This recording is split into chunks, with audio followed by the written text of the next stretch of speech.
After the surprise hit of the first Deadpool back in 2016, Ryan Reynolds is back as the foul-mouthed superhero in Deadpool 2.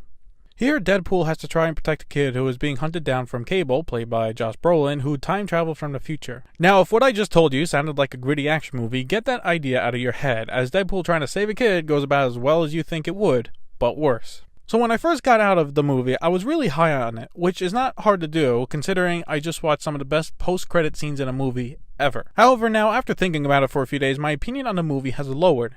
Instead of being one of the best comic book and comedy movies of the past few years, it is more of a mixed bag. First, let me as always start off with the good stuff here, which are the jokes and the characters. For the most part, the jokes are better than the first one, including more references and their own running jokes within the movie.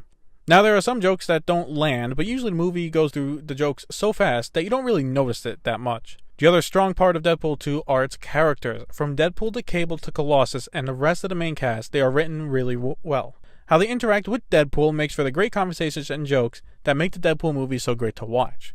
When Fox previously talked about making an X-Force movie, I was wondering how it would work, but after seeing a bit of it in action in Deadpool 2, I would love for them to make one if it's just like that. Now to the issues I have of the movie, of which there are a few.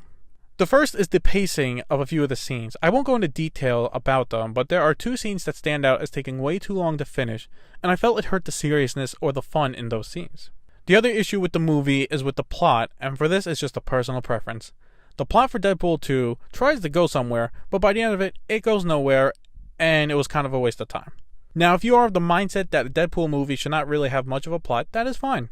Just for me, the plot here was really lacking, and that for me is saying something considering there wasn't much of a plot in Deadpool 1, but at least the plot in Deadpool 1 worked. If they were to do an X-Force movie, there would need to be more of a solid plot for that to work well. Jokes alone won't cut it there. Overall, Deadpool 2 is like your favorite slice of cake. You'll have it only once in a while, but by the second or third time of having it, it still tastes good, but it's missing that special something the first slice had. My final rating for Deadpool 2 is a 7.5 out of 10.